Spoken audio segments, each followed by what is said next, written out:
ఆరుగాలం కష్టపడే రైతన్నలకు కరెంటు కోతలతో కష్టం వచ్చింది. ఒకవైపు ప్రభుత్వం రైతులకు 24 గంటలు ఉచిత నాణ్యమైన కరెంటు ఇస్తున్నామని గొప్పలు చెప్తూ ఉన్నా ఆచరణలో మాత్రం అది జరగటం లేదు.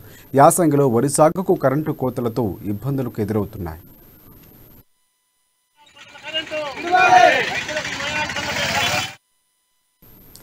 మహబూబ్ నగర్ జిల్లా జడ్చర్ల మండలం గంగాపూర్ రైతులు రాస్తా రోకో నిర్వహించారు. బీఆర్ఎస్ గవర్నమెంట్ 24 గంటల కరెంటు అంటూ రైతులను మోసం చేసిందని, కేవలం 6 గంటల కరెంటు ఇస్తున్నారని అసహనం వ్యక్తం చేస్తూ ధర్నా చేశారు.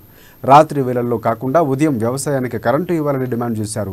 ఈ విషయమై అధికారులు వద్దకు వెళ్తే స్పందించడం లేదని, అధికారులు ఆదేశాల ప్రకారమే కరెంటు ఇస్తామంటూ చెబుతున్నారని రైతులు తెలిపారు. కరెంటు కోతలతో తాము వ్యవసాయం చేయలేని పరిస్థితి నెలకొందంటూ ఆవేదన వ్యక్తం చేశారు.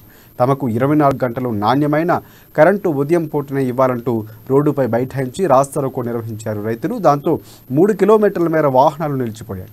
అధికారులు వచ్చి పూర్తి స్థాయిలో హామీ వచ్చి ఇచ్చేంత వరకు కదిలేదని రైతులు భీష్మించుకొని కూర్చున్నారు.